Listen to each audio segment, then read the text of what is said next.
मित्रांनो, आजची गोष्ट आहे दृष्ट मांजर.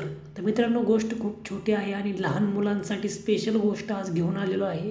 खूप छोटी आहे, 1 मिनिटाची गोष्ट आहे. मित्रांनो, गोष्ट ऐकण्यापूर्वी आपल्या चॅनलला तुम्ही सबस्क्राईब करून घ्या आणि तिथे असेल ती बेल आयकनची घंटा दाबा, म्हणजे मी रोज नवनवीन गोष्टी घेऊन येत असतो त्या तुमच्यापर्यंत पोचतील. तर गोष्टीचं नाव आहे दृष्ट मांजर. गोष्ट चालू करत आहे.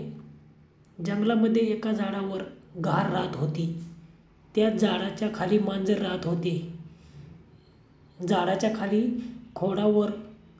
खोडाजवळ एक डुकरीण तिच्या पिल्लांबरोबर राहत होती.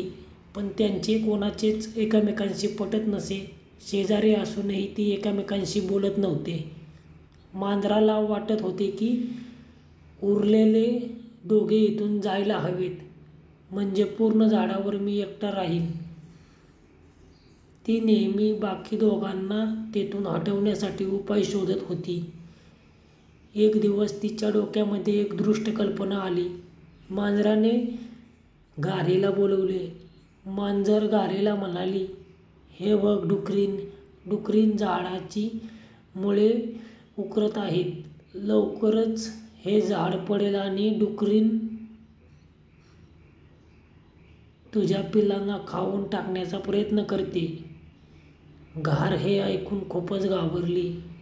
नंतर मांजर डुकरीणीकडे गेली आणि तिला म्हणाली, "तू जेव्हा बाहेर जाशील तेव्हा घार तुझ्या पिल्लांना खाऊन टाकणार आहे." मी तिला तसे म्हणताना ऐकले आहे. डुकरीण पण घाबरली. त्या दोघी घाबरून आपल्या घरातून बाहेर पडल्याच नाहीत. एके दिवशी दोघं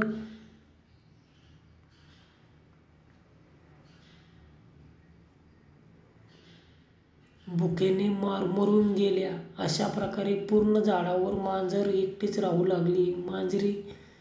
मांजरीने त्या दोघांना आपसात घाबरून मारून टाकले.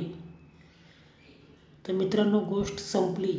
या गोष्टीचं तात्पर्य असं आहे की शक्तीपेक्षा कधीही युक्ती श्रेष्ठ. तर अशाच नवनवीन गोष्टी जर तुम्हाला ऐकायच्या असतील तर आपल्या चॅनलला सबस्क्राईब करा आणि तिथे असेल ती बेल आयकनची घंटा दाबा, म्हणजे येणाऱ्या नवनवीन गोष्टी तुमच्यापर्यंत येऊन जातील.